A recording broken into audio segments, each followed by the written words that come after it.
Hi hello welcome all to Nisha's online academy. നമ്മൾ PYQസിലാണ് നിൽക്കുന്നത്. നമ്മൾ ഇൻകം ടാക്സിൻ്റെ PYQ നമ്മളൊരു 4-5 ക്വസ്റ്റ്യൻസ് നമ്മൾ ജസ്റ്റ് ഒന്ന് ചെയ്തു നോക്കിയിട്ടുണ്ട്. ഇനി നമ്മൾ അതിൻ്റെ ബാക്കിയുള്ള ക്വസ്റ്റ്യൻസ് ആണ് നമ്മളൊന്ന് നോക്കുന്നത്.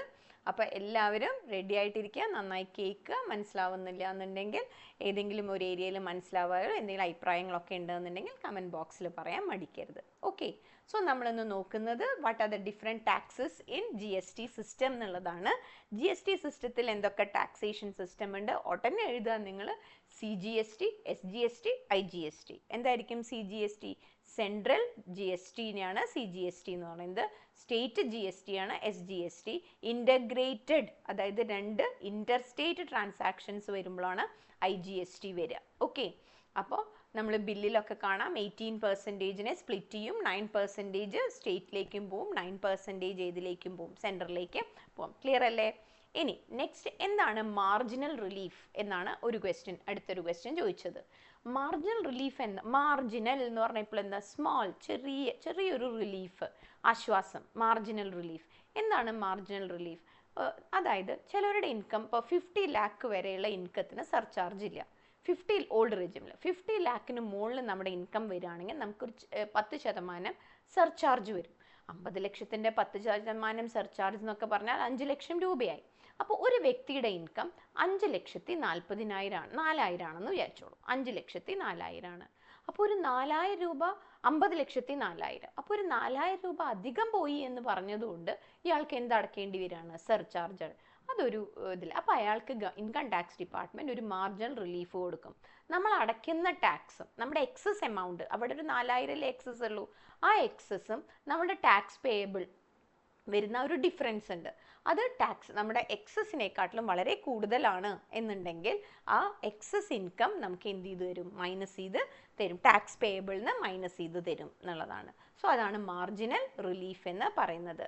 അപ്പോൾ ആ നോട്ട് കണ്ടു കഴിഞ്ഞാൽ മനസ്സിലാവും. മാർജിനൽ ഇപ്പോൾ രണ്ടും ടാക്സ് റിഡക്ഷന് ഹെൽപ്ഫുൾ ആണ്.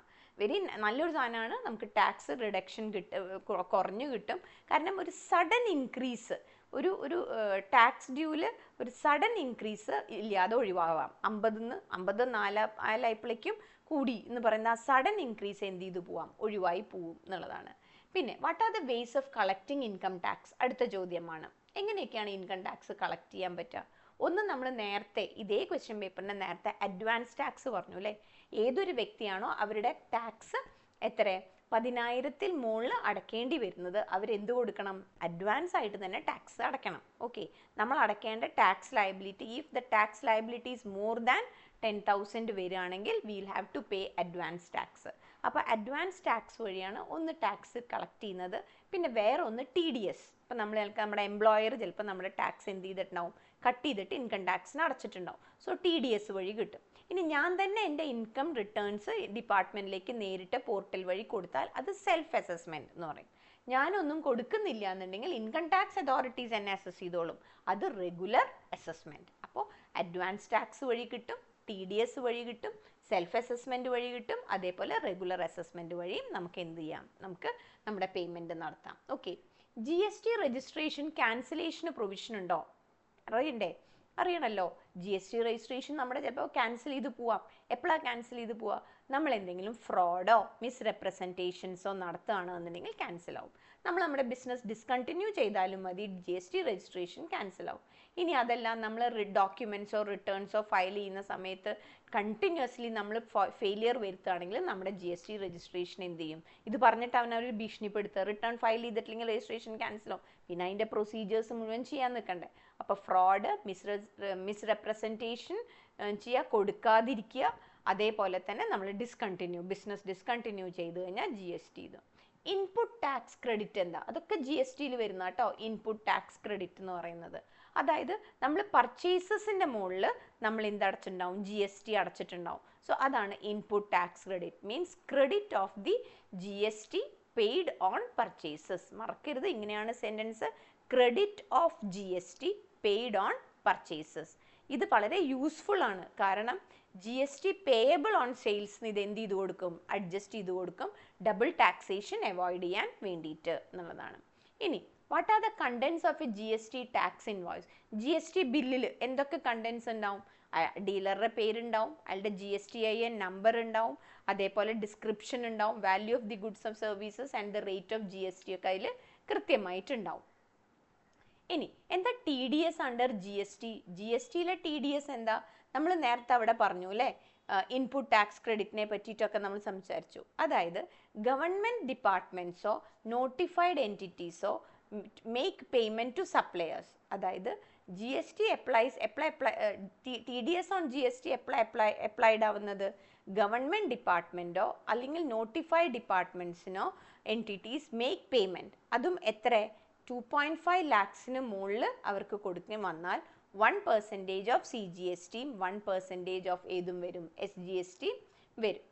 റീഫണ്ട് ഓഫ് GST എപ്പോഴാണ് റീഫണ്ട് ചെയ്ത് കൊടുക്കുക?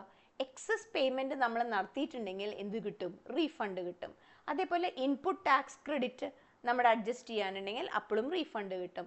എക്സ്പോർട്ട് ചെയ്താൽ ഗുഡ്സോ സർവീസസോ എക്സ്പോർട്ട് ചെയ്യുകയാണെങ്കിലും നമുക്ക് എന്ത് മേടിക്കാം? റീഫണ്ട് ചെയ്ത് മേടിക്കാം. What are the different types of e-ledgers under GST? E-ledgers ഏതൊക്കെയാണ്? ഒന്ന് electronic cash ledger, electronic credit ledger, electronic liability ledger. Okay, cash, credit, liability, ഇതാണ് നമ്മൾ വെക്കേണ്ട ലെഡ്ജേഴ്സ് ഏതിൽ? GSTയിൽ വെക്കേണ്ടത് എന്നുള്ളതാണ്. ഇനി ഒരു 5 മാർക്സിലേക്കൊക്കെ what are the features of new tax regime? 2 tax റേറ്റുകളുണ്ട്, ഓൾഡും ന്യൂവും. എന്താണ് ന്യൂവിൻ്റെ പ്രത്യേകത? വളരെ ലോവർ ഇൻകം ടാക്സ് റേറ്റ് ആണ്. നമ്മുടെ ഇൻകം കൂടുന്തോറും നല്ലത് നമുക്ക് ന്യൂ റെജിമാണ് നല്ലത്. 12 ലക്ഷം വരെയൊക്കെ നില്ലുണ്ട്. പക്ഷെ അതിനൊരു കുഴപ്പമുണ്ട്, അതിൽ എക്സെംഷൻസും ഡിഡക്ഷൻസും ഇല്ല. വെരി ലെസ് എക്സെംഷൻസ് ആൻഡ് ഡിഡക്ഷൻസ് ആണ് ഏതിൽ? ന്യൂ റെജിമിലുള്ളത്. ടാക്സ് പേയ്മെൻറ്റ് കുറവാണ്. പിന്നെ ഇത് ഓപ്ഷണലാണ്, ടാക്സ് പേയർക്ക് ചൂസ് ചെയ്യാം, പഴയത് വേണോ ന്യൂ റെജിം വേണോ എന്നുള്ളത് ചൂസ് ചെയ്യാം എന്നുള്ളതാണ്. സിംപ്ലിഫൈഡ് ടാക്സ് കാൽക്കുലേഷൻ ആണ് ന്യൂ റെജിമിലും. കുറേ കോംപ്ലെക്സിറ്റീസ് ഒക്കെ അവോയ്ഡ് ചെയ്തിരിക്കുകയാണ് ന്യൂ റെജിമിൽ ചെയ്തിട്ടുള്ളത് എന്നുള്ളതാണ്. 80G എന്താ? അത് ഇൻകം ടാക്സിലേക്കാണ് 80G വരുന്നത്. 80G ഓൾഡ് റെജിമിൽ മാത്രമാണ് ഈ സെക്ഷൻ 80 ഉള്ളത്. ഓൾഡ് ടാക്സ് റേറ്റിൽ മാത്രമാണ് ഈ 80 ഉള്ളത്. ഡൊണേഷൻസ് കൊടുക്കുമല്ലോ നമ്മൾ ചാരിറ്റബിൾ ഇൻസ്റ്റിറ്റ്യൂഷൻസിന്, പൊളിറ്റിക്കൽ പാർട്ടീസിനൊക്കെ, ആ ഡൊണേഷൻസ് ആണ് ഏതിൽ വരുന്നത്? 80Gയിൽ വരുന്നത് എന്നുള്ളതാണ്. അതിൽ 50% ഡിഡക്ഷൻ കിട്ടുന്ന ഡൊണേഷനും ഉണ്ട്. ഇപ്പോൾ പ്രൈം മിനിസ്റ്റേഴ്സ് റിലീഫിലേക്ക് കൊടുത്താൽ 100% കിട്ടും. പ്രൈം മിനിസ്റ്റേഴ്സ് ഫ്ലഡ് റിലീഫിലേക്കാണ് കൊടുത്തതെന്നുണ്ടെങ്കിൽ 50% കിട്ടുള്ളൂ. അപ്പോൾ ഇങ്ങനെയൊക്കെ ഉള്ളതൊക്കെയാണ് ഏതെന്ന് വരുന്നത്? നമ്മുടെ 80G വരുന്നത്. ഓക്കെ, സോ പിന്നെ assessment and types of assessment ഞാനിവിടെ സ്കിപ്പ് ചെയ്യാണ്. പലതരം അസസ്മെൻ്റ് ഉണ്ട്, പക്ഷെ ഡീറ്റെയിൽ ആയിട്ടൊരു വീഡിയോ അസസ്മെൻറ്റിൻ്റെ മാത്രം ഇടാം. കാരണം അതിൽ 2 മാർക്ക് ക്വസ്റ്റ്യൻസും 5 മാർക്കും essay വരെ ചോദിക്കാവുന്ന ഇതുണ്ട്. ഓക്കെ, അത് ഞാൻ ചെറിയൊരു വീഡിയോ ആയിട്ട് അസസ്മെൻ്റ് ഇടാം. ഇൻകം ടാക്സ് അതോറിറ്റീസും അവരുടെ പവേഴ്സും അതേ നമുക്ക് നല്ലൊരു ക്വസ്റ്റ്യൻ ആയിട്ട് തന്നെ. അപ്പോൾ ഇതൊരു 5 മാർക്ക് ക്വസ്റ്റ്യൻ ആകുമ്പോൾ നമ്മൾ അത്ര അധികം ഒന്നും എഴുതണ്ട, essay ആകുമ്പോൾ എഴുതിയാൽ മതി. പക്ഷേ ഇതിൽ ഏറ്റവും ടോപ്പ് മോസ്റ്റ് പവർ CBDTയുടെ ഗേറ്റിലാണ്, central board of direct tax. പിന്നെ ചീഫ് കമ്മീഷണർ ഉണ്ട്, ഡയറക്ടർ ഉണ്ട്, കമ്മീഷണർ ഉണ്ട്, അഡീഷണൽ കമ്മീഷണർ ഉണ്ട്, അങ്ങനെയുള്ള ഓഫീസേഴ്സൊക്കെ ഉണ്ട്. സോ ചെറിയ ക്വസ്റ്റ്യൻ ഒക്കെ ആണെങ്കിൽ ഇതിൻ്റെ ഒരു ഹൈറാർക്കിയൽ ലെവൽ പഠിക്കുമ്പോൾ CBDT, പിന്നെ chief commissioner, commissioner, additional commissioner, assistant commissioner എന്ന് പറഞ്ഞിട്ട് ഇങ്ങനെ നമ്മൾ വരും. അതേപോലെ അസസിങ് ഓഫീസറും ഇൻകം ടാക്സ് ഓഫീസറും. ഇതേപോലെ ഡയറക്ടർ ഉണ്ട്, director general, director, assistant director, additional director, മനസ്സിലായോ? ഇപ്പോൾ ചീഫ് കമ്മീഷണർ അപ്പീൽസ് ഉണ്ട്. ഇങ്ങനെയുള്ള ആൾക്കാരൊക്കെയാണ് ഇൻകം ടാക്സ് അതോറിറ്റീസ് ആയിട്ട് വരിക. അപ്പം നിങ്ങൾ കമ്മീഷണറും ഡയറക്ടറും വെച്ചിട്ടുള്ള പോസ്റ്റുകളാണ് അതിൽ ഇരിക്കുന്നത്. Difference between old indirect system of സിസ്റ്റവും പുതിയ GST. ഓൾഡിൽ there were many tax systems, അതായത് വാറ്റ്, എക്സൈസ്, ഇങ്ങനെയുള്ള കുറേ മൾട്ടിപ്പിൾ ടാക്സസ് ഉണ്ടായിരുന്നു.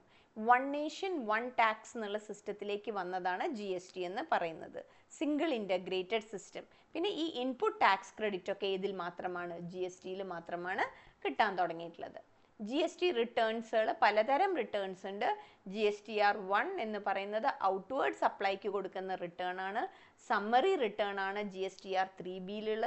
GSTR9 ആനുവൽ റിട്ടേൺ ആണ് നമ്മൾ കൊടുക്കുക. സോ ഇതാണ് വളരെ ഷോർട്ടായിട്ട് ആ ക്വസ്റ്റ്യൻ പേപ്പറിൽ ചോദിച്ചിട്ടുള്ള ക്വസ്റ്റ്യൻസ്. അപ്പം നന്നായി വായിക്കുക ക്വസ്റ്റ്യൻ പേപ്പേഴ്സ്. ഈ നോട്ട്സ് ഞാൻ ടെലഗ്രാം ചാനലിലിടാം. അപ്പം മറക്കരുത് ചാനൽ സബ്സ്ക്രൈബ് ചെയ്യാത്തവരുണ്ടെങ്കിൽ സബ്സ്ക്രൈബ് ചെയ്യണം. അതേപോലെ ലൈക്കും ഷെയറും നിങ്ങളുടെ വീഡിയോൻ്റെ മുകളിൽ ചെയ്യണം. ഓക്കെ, അപ്പോൾ താങ്ക് യു ഫോർ സപ്പോർട്ടിങ്. എന്നും ഉണ്ടാവണം. ഇനി അടുത്ത ക്വസ്റ്റ്യൻ പേപ്പേഴ്സ് ടാക്സിൻ്റെ 2 ക്വസ്റ്റ്യൻ പേപ്പർ ചെയ്യാമെന്നാണ് വിചാരിച്ചിട്ടുള്ളത്. അതേപോലെ തന്നെ കുറച്ചും കൂടി ഇമ്പോർട്ടൻ്റ് ആയിട്ടുള്ള ക്വസ്റ്റ്യൻസ് തലേ ദിവസം നമുക്ക് ചെയ്തു തരാം. Okay, thank you, by.